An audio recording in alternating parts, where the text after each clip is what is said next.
हे देवर्षि, जिस प्रकार यदि कोई व्यक्ति उधार लिए हुए धन को यदि अपनी संपत्ति मानेगा तो बहुत शीघ्र कंगाल हो जाएगा। यही तो विधि का विधान है महादेवी। जो दूसरे को दुख देकर हंसता है, होनी उसे दुख देकर 100 बार रुलाती है।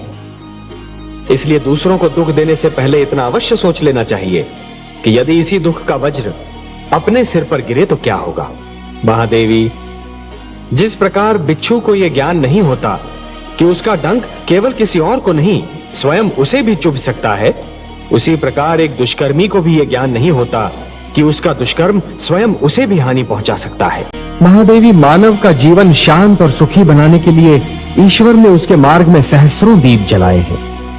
उसके पास वेद, शास्त्र और अनेक अनेक धर्म ग्रंथ भेजे हैं जिनमें जीवन के सिद्धांतों का वर्णन किया है, जीवन की सीमाओं की परिभाषा लिखी हुई है। महादेवी, जब कोई राजा या कोई सत्ताधारी वर्ग इस भ्रम में पड़ जाता है कि वो केवल एक राजा है, एक स्वामी है, और ये भूल जाता है कि वह प्रजा का सेवक है, प्रजा का रखवाला है, जब सत्ताधारी वर्ग सिद्धांतों को प्रतिबंध समझकर और सीमाओं को रोक समझकर उन्हें तोड़ने का प्रयास करता है तो वो निरंकुश बनने लगता है, और तभी सारी उलझनें उत्पन्न होती हैं। महादेवी, मैं मानव जीवन की उस विडंबना के विषय में विचार कर रहा था कि मानव कभी कभी बनना कुछ चाहता है और परिस्थितियां उसे कुछ और ही बना देती हैं। जब पीड़ित और आतंकित वर्ग की पीठ पीछे हटते हटते दीवार से लग जाती है महादेवी, जब उनके लिए और पीछे हटना संभव ही नहीं होता, तो फिर वो अपने प्राणों की रक्षा करने के लिए आगे बढ़ जाते हैं। क्या आपका संकेत रेणुका पुत्र राम की ओर है?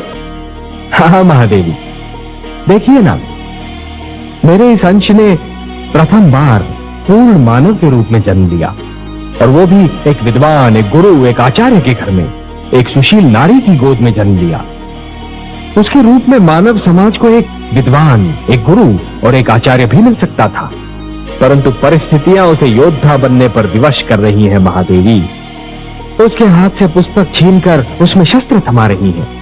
जो दोनों हाथों से ज्ञान लुटा सकता था महादेवी, उसके दोनों हाथों में धनुष और बाण पकड़ा दिए परिस्थितियों ने।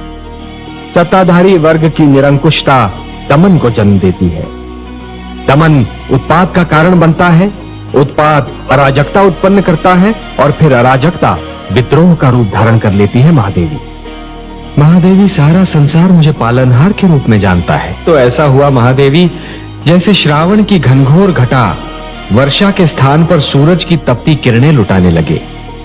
ये तो परस्पर विरोधी बात हुई ना महादेवी। ये मैं बार बार यही कहता हूं कि कभी किसी को किसी का बुरा नहीं सोचना चाहिए, क्योंकि जो भी व्यक्ति किसी और का बुरा सोचता है, अंत में उसका भी बुरा हो ही जाता है। जो भी व्यक्ति ये समझते हैं कि ये तंत्र मंत्र, ये सर्वनाश और अंधकार की शक्तियां केवल किसी और को ही क्षति पहुंचा सकती हैं, तो वो उनका भ्रम है।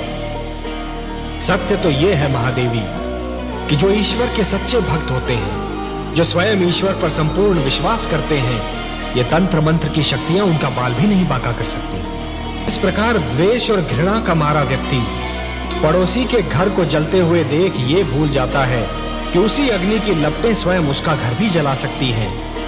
उसी प्रकार जो व्यक्ति तंत्र मंत्र में विश्वास करता है, वो ये भूल जाता है कि यही तंत्र मंत्र की शक्तियां स्वयं उसका भी सर्वनाश कर सकती हैं। महादेवी, कि जिस प्रकार जब एक पुरुष भटक जाता है तो केवल एक ही व्यक्ति भटकता है, परंतु जब एक नारी के पैर डगमगाने लगते हैं तो समस्त परिवार डगमगा जाता है।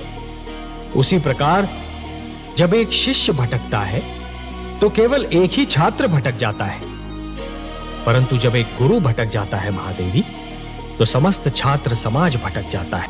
हे महादेवी, जिस प्रकार एक दीपक दूसरा दीपक जला सकता है, उसी प्रकार दूसरों के ज्ञान और अनुभवों से और दूसरों की चिंतन शक्ति से स्वयं अपना ज्ञान भी तो बढ़ाया जा सकता है। जिस प्रकार कुंदन बनने के लिए सोने को पहले अग्नि में तपना पड़ता है, उसी प्रकार किसी भी व्यक्ति को अपनी भीतर की क्षमताओं को जानने के लिए परीक्षा की अग्नि में तपना पड़ता है। महादेवी, जिस प्रकार एक कृषक लहराते हुए खेत को देखकर प्रसन्न तो हो जाता है, परंतु उसके मन में एक आशंका रहती है कि क्या अगले वर्ष भी खेती यूं ही लहराएगी या सूखी रह जाएगी। मेरे मन में भी यही आशंका है महादेवी। समाज जब तक हिंसा से घृणा करने का गुण उत्पन्न नहीं करता, तब तक वो किसी न किसी रूप में हिंसा का प्रयोग करता रहेगा। कभी राज्य के नाम पर, कभी युद्ध के नाम पर, कभी अधिकार के नाम पर और यदि कुछ भी नहीं तो आखेट के नाम पर। महादेवी, जिस दिन मानवीय मन से स्वार्थ नाम का रोग निकल जाएगा ना, उस दिन हिंसा भी समाप्त हो जाएगी। कि यदि चित्रकार के बनाए चित्र को कोई बिगाड़ दे तो क्या उसे तनिक भी चिंता नहीं होगी? यदि कोई चित्रकार अपना चित्र किसी को उपहार में दे दे तो उस चित्र को संभालना उपहार पाने वाले का कर्तव्य है। जो हो रहा है, हो सकता है वो वही हो जो स्वयं विधाता ने लिखा हो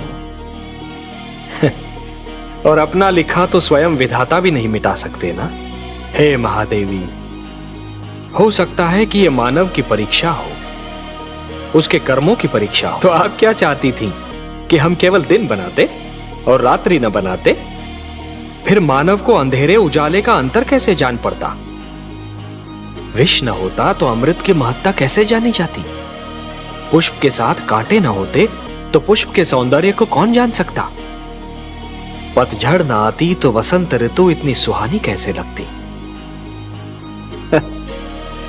हमने मानव को बनाया है देवी। मानव इतिहास को बनाने का कार्य हमने अपने हाथों में नहीं रखा, वो तो उसी पर छोड़ दिया है। अभी तो उसे अपनी शक्ति का आभास हुआ है, इसी से उसे न्याय अन्याय, सत्य असत्य, धर्म अधर्म और पाप और पुण्य की जानकारी भी होगी। महादेवी, जिस प्रकार बिच्छू को यह ज्ञान नहीं होता कि उसका डंक केवल किसी और को नहीं स्वयं उसे भी चुभ सकता है, उसी प्रकार एक दुष्कर्मी को भी यह ज्ञान नहीं होता कि उसका दुष्कर्म स्वयं उसे भी हानि पहुंचा सकता है। महादेवी, एक ही डाली पर खिले दो पुष्पों में से एक को स्थान मिलता है देवता के चरणों में तो दूसरे को अर्थी पर। एक ही मेघ की गोद से निकली दो बूंदें, एक मोती बन जाती है तो दूसरी अंगारे पर गिरकर भस्म हो जाती है। यह सब फल होता है इस सत्य का कि किसे कैसी संगत मिलती है। सत्य कहा आपने महादेवी, सत्य कहा। और इसीलिए माता पिता को सबसे अधिक ध्यान बाल्यावस्था में संतान के चरित्र निर्माण पर ही देना चाहिए। जिस प्रकार जब जल माटी को गीला कर देता है तो माटी में से सुंदर अंकुर फूटते हैं, उसी प्रकार जब भक्ति मन को उदार बना देती है तो मन में सुंदर विचारों का जन्म होता है।